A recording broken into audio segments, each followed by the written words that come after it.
trying to find ways to stay clean in this outbreak of COVID-19? Fear no more. Head over to our proud sponsor Psycho Soaps on their Etsy store at www.etsy.com/shop/psychosoaps to get all of your unique needs for different kind of soaps. I purchased the Skull Tea Tree Oil and I really enjoy it. I purchased another soap for my fiance as well. Please visit their website at www.etsy.com/shop/psychosoaps. Enjoy. Children of the night, what music they make. We'll tear your soul apart. Here's Johnny. They're coming to get you, Barbara. Yes, you just put the gun to your forehead and pull the trigger. You left the planet and you only moved the headstone! You only moved the headstone! Alright, welcome back everybody. I am Rick A. Mortis and you are listening to With the Dead of the Night podcast. For episode 19, we are covering a movie that I thought was creepy as shit from beginning to end, The Autopsy of Jane Doe. Go ahead and keep the facts, Boris. Hey ghouls, Boris Lagosa here giving you the facts of The Autopsy of Jane Doe, the 2016 film directed by Andre Overijl. It stars Emile Hirsch as Austin Tilden, Brian Cox as Tommy Tilden, Ophelia Lovabond as Emma, and Owen Kelly as Jane Doe. The Autopsy of Jane Doe starts off as the police are investigating a heinous murder in a family home. They find Jane Doe's body in the basement as she has no ID or anything on her on hand. So early on in this film we are introduced to the Tildens. Two small-town corners of a father and son. You have Tommy, the father, played by Brian Cox, and the son, Austin, played by Emile Hirsch. They are performing an autopsy on a body, supposedly to be the end of their nights, as Emile Hirsch, who plays Austin, and his love interest, Emma, played by Ophelia Lovabond, is about ready to go see a movie when Burke, the policeman, brings in Jane Doe late at night. Austin, being extremely loyal to his father, as you find out that his mother passed away 2 years prior to this current time, is very loyal to his father, so he decides to stay behind, and he told his girlfriend Emma that he would go see the midnight showing with her. Austin goes back down to help his father perform the autopsy on this new corpse that has just been brought in, named Jane Doe. As they dig further in this autopsy, they start out by doing the Y-cut section here to cut open the body to start examining.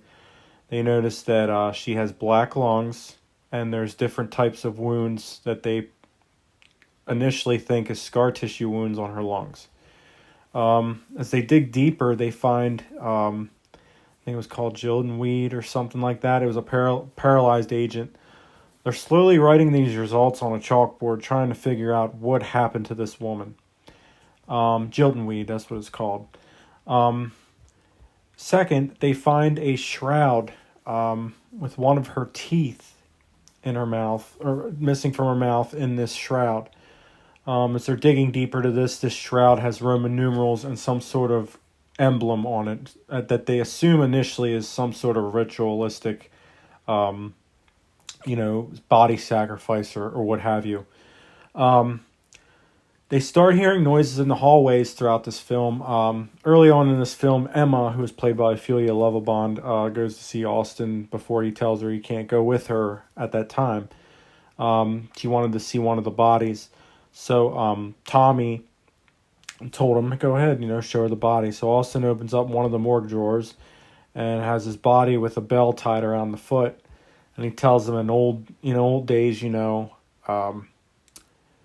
they used to tie a bell to the ankle to tell apart comatose patients from dead patients to make sure, if they were extremely comatose, they weren't, make sure they were still alive in some sort of way.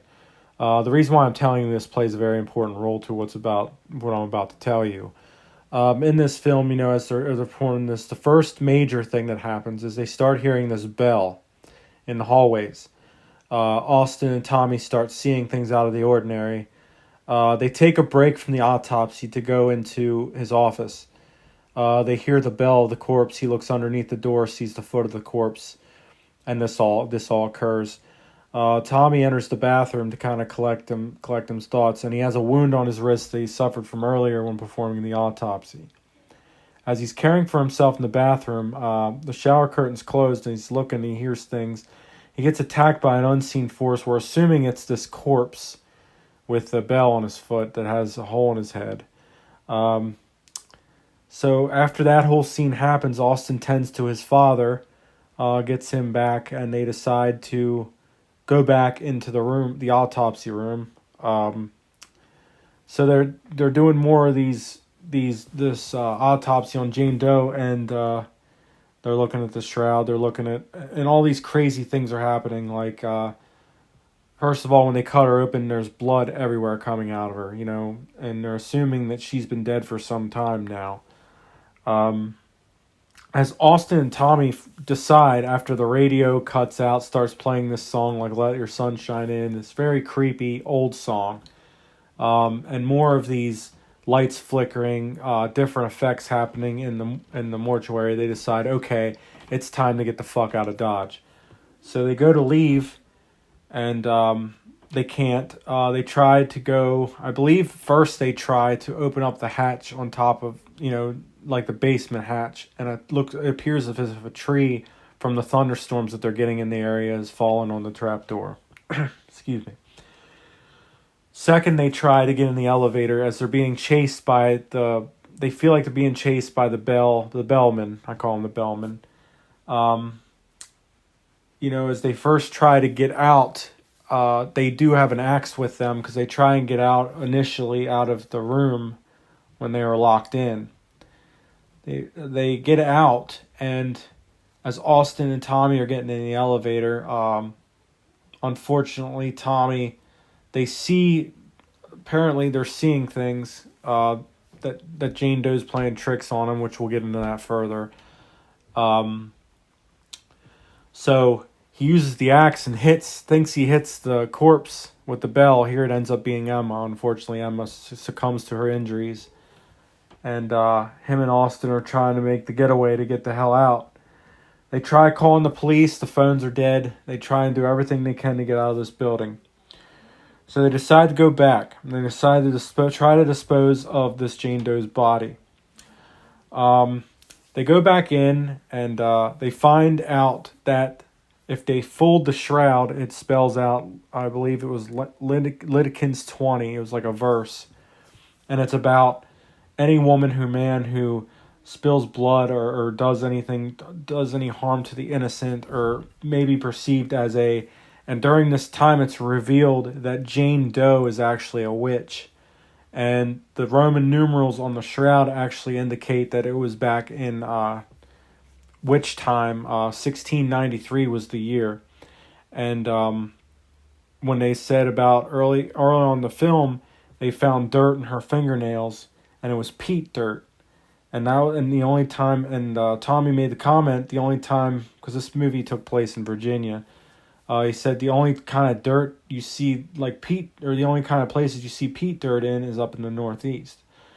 And they later find out the shocking revelation that this came from New England. So this movie's heading towards like a Salem, which this was a hell of a twist to me, because when you first watch this film, like you're automatically thinking, okay, typical supernatural horror film where you're gonna have this corpse come alive or do something. Okay, this movie totally went differently than what I thought. This is the second time I watched this film.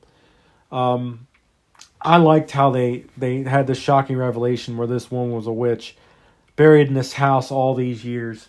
And you come to find out that she calls the psychological events of this family at the beginning probably to kill each other, or she killed them herself. The corpse never, I like when it kept zooming back to the corpse, and there'd be different facial expressions. You could tell that the expressions were somewhat different each time we'll go back to the face. They reveal also her tongue was cut, which was another ritualistic thing.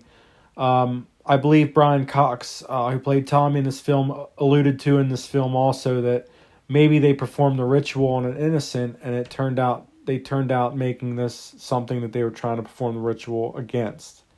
So I like that part of the movie.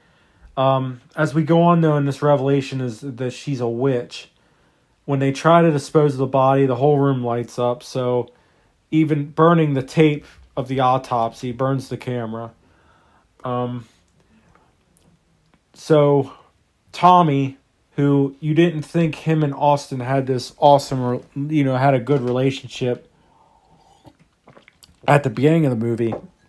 Well, Tommy, you'd think it was just a business relationship between these two, but Tommy, towards the end, looks at Jane Doe in the eyes and was like, I don't want to confront you. I want to help you, but don't hurt my son. Like, don't hurt him. So immediately what starts to happen is both of Tommy's wrists shatter and his legs shatter, and he starts blowing out smoke like he, burned at the stake, kind of like what this woman had endured, the same type of suffering. And it's revealed in this film that she wanted the people to feel her pain. That's kind of what this movie was about, like her getting her revenge. And what happens is, unfortunately, Tommy passes away. Then the lights come back on. Things kind of go back to normal. So Austin thinks he's out. He's going to get out.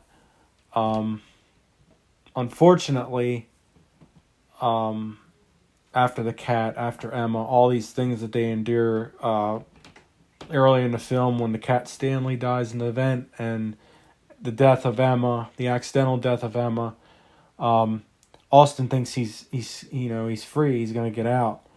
He hears Burke, the policeman, yelling through the roof, so he climbs up to the basement hatch, and he's trying to open it. He's going, open, and he's trying to open the door. And he starts saying, open your heart, let the sun, like the song that was playing in the mortuary when they were doing the autopsy on Jane Doe. This song was like a big part of the film. And as Austin turns around, Brian Cox's corpse is standing in front of him, startles him as he falls to his death. So basically what you got at the end of this film is when Brian Cox, who plays Tommy, tells Jane Doe, I'm not going to confront you. Just let me help you, but don't hurt him. Pretty much the ritual wasn't complete because as he was passing away, he had asked Emil Hirsch, who plays Austin. Initially, you think he's asking him to stab him to end his pain. But basically what's happening is he's telling him to cut his tongue out to complete the ritual. And the ritual was not complete. What happened was Jane Doe was passed on to Tommy, pretty much, the witch. The powers were passed to him, and pretty much Jane Doe, pretty much the witch still lives on because the ritual was never completed. The ritual which they tried to perform on her was cutting out her tongue, burning her, breaking her ankles, breaking her wrists.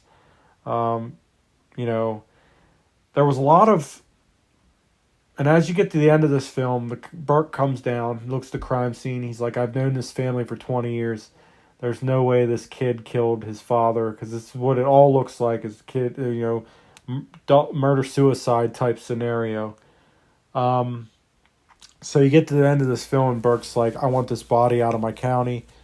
He kind of senses that the body had something to do with it. What I really liked about this film was it was a claustrophobic, psychological mindfuck. And these are the type of horror films that I really enjoy as well. I enjoyed this film on so many levels. I thought the acting was superb. Emil Hirsch is always a good actor. Brian Cox, always a good actor. Emma was short-lived in the film, but the actress that played her, Ophelia Lovibond, she did a good job. And the woman who played Jane Doe didn't even have to say a word, and her presence. Jane Doe, the character, was scary enough because when you actually found out what this woman was about, that's what made this movie even more of a mindfuck. And I applaud the director for this because this film actually was an IFC Midnight film. Wasn't a big, wide release, but this film was very well done, and I applaud him for that. I'm going to go over to my colleague now, Rig, and see what he thinks about this film. Rig, let us know what you think. All right, my thoughts. So Boris, he pretty much covered the whole movie, so I'm just going to go ahead and just throw some highlights in there. All right, starting off, like I said before, this is kind of ridiculous, is the fact that I work with dangerous killers every single day of my life, and this movie creeped me out so much that I thought I'd be safer if I turned it off and went upstairs and finished it next to my sleeping wife, who comes up to my shoulders like she was going to protect me somehow. But anyway, as I go past this, yeah, this movie was very creepy, and I really enjoyed this. It was like a breath of fresh air. It went a completely different kind of direction than I thought it was going to go. See, when it started off, I thought, okay, just maybe some kind of crazy killer. I can find this body. I immediately thought, when I looked at her, I'm like, you know what? She looks like she's alive. I bet you this is gonna be the end. It's gonna be like almost like some kind of zombification thing where she's like paralyzed, and they're gonna be cutting into her and realize that she's gonna like wake up. And I was like, okay, maybe that's the vibe they're gonna go for, something like that. And the dad, for some reason, as soon as this movie started, I got a weird vibe from the dad, which was completely wrong because he was an awesome character and he like saved the day in the end. Will try to save the day in the end, and did like the ultimate sacrifice of sacrificing himself to try. Of course, they didn't finish, so and their demise happened the way it happened at the end. But he gave me this weird vibe, so I was like, okay, maybe something's going on happening with his dad. Here they are, and and this is when it really got creepy is as soon as they get into the home they work in, and they're downstairs in the morgue, and they have like they're putting the bodies in putting the bodies in the morgue and everything. Years ago in my early 20s, I worked at a hospital, and I'd have to sometimes help them put bodies in the morgue because we have to deal with I worked in like inner city Baltimore, so we had like murders all the time, and like a lot of horrific gunshot wounds, and I've seen a lot of horrible things, unfortunately. And I had to put those bodies in the morgue. I had to take them out sometimes and show them to the families. It was just like, it was pretty, so like that really kind of brought back some. I was like, this is a good, it's almost like traumatic. Like, I don't want to see all this shit. It's gonna freak me out. But of course, if all three of these, they start talking, they have all three of these bodies having them work. All they thought, like, he's like kind of quizzing his son, because he's kind of learning the ropes, and he's like, he has what they thought would be the cause of death for each one of them, but they're actually that actually happened. His reason actually happened post-mortem, because they died, or all these pretty much something happened beforehand. Like this one guy, they thought he would like took in all of the smoke and got burnt up because his whole body was all burnt up, and but really he had blunt force trauma to the head before he died, before he was on flames and everything. And then this lady, I'm not really sure, they didn't say anything about her, but her like mouth was stitched shut and her eyes were stitched shut, which I think that's what they do. But then I'm not sure why they would, unless they're going to plan on cremating or something. I'm not sure exactly how that works, or if it's just like pre-makeup or how that works.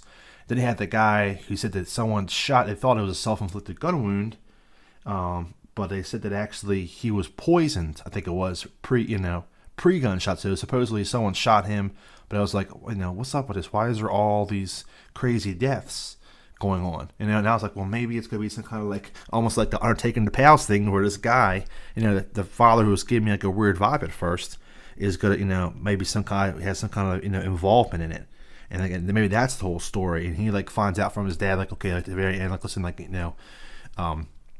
Jane Doe was actually still alive. He was planning to kill her, and that's why he wanted him to go ahead and go to the movie and go ahead, and he didn't need his help and everything, and he was going to take care of it.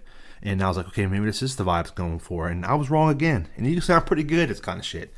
But you fast forward, and of course she kind of really, by demonic entity or whatever, she's still alive. But she has as soon as I saw they started to do the autopsy, and I saw The Fly, I immediately thought the Amityville Horror. And there's been multiple other movies that have flies. I'm like, okay, this is going to be some kind of like, she's like some kind of demon or something she's possessed. She's a human sacrifice, which she was. but it ended up being a witch and everything else. And then of course they're going, and like all of a sudden the radio kicks in. I'm like, okay, wait a second. So, is that radio in the background? Is that her like screaming? Is it like picking up her memory? What is this? It's like some kind of like paranormal thing. Like she's trying to tell them like she got murdered and who did it, and she's trying to warn them that person's coming back. Like all those different things. I was like, my mind was kind of just racing, because it's crazy because like, these modern day movies, they do the sound perfectly. Like they really they get the suspense perfectly because everything's like always a whisper. Like they're like constantly whispering. Like to the point I had to like turn my TV like down because like it'd be like, I turn it up because like they're whispering, and then all of a sudden like just like it kind of puts you on edge, and it even like like the phone would like chime and like it would make you jump because it's so loud. Like certain noises that aren't really loud in real life, they like amp up the volume so much. And this is those thrillers and those horror movies like in the modern days. So I get them I had to like turn my volume down over and over again because like all of a sudden it was like bang, it scared the shit out of me. But then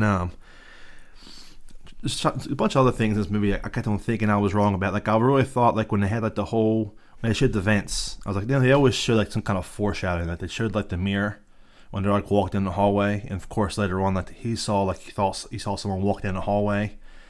I was like, it's like this place is really haunted, or like are these people? What's going on with this stuff?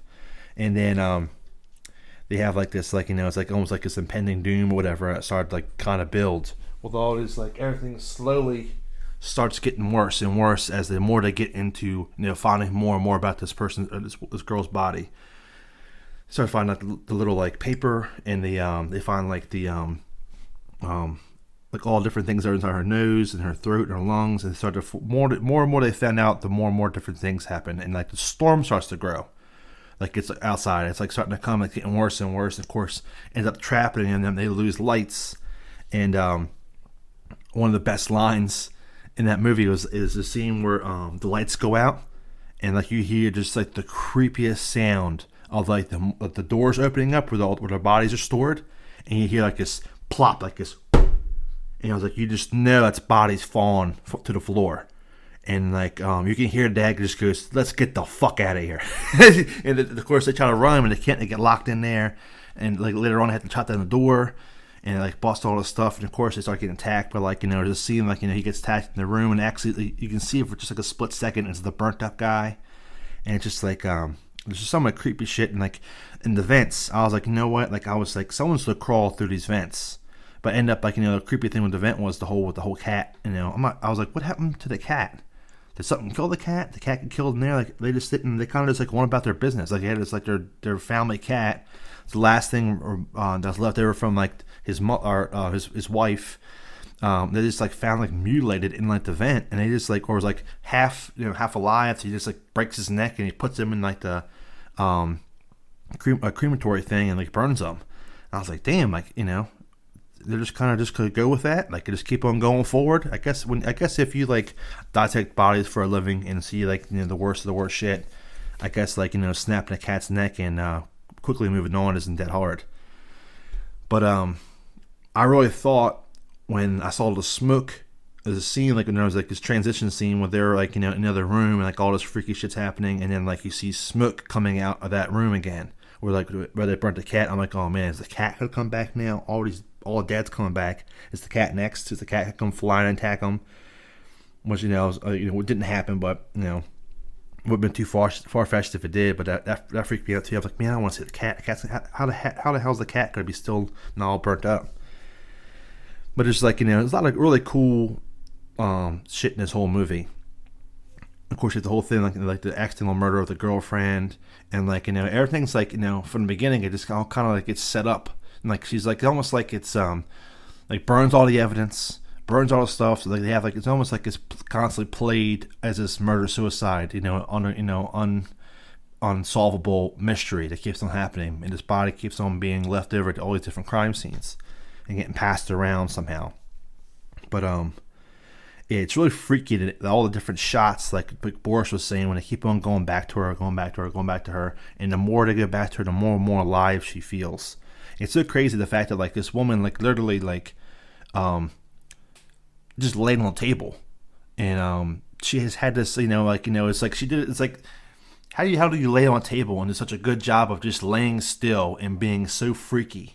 It's like, I'll being hat off to her because she did a hell of a job of just being a corpse, because she was a creepy one at that. But I'm trying to think. She just there's like a scene. One of my favorite scenes in the movie is like when they kind of come to the conclusion. Listen, like we have to finish the sacrifice. We have to finish. Like someone has to sacrifice. We have to find out what we can do. Whether in the elevator after he accidentally kills his girlfriend with the axe, thinking it's the gunshot victim guy, which it was, but maybe like just them playing, like her just playing tricks on them.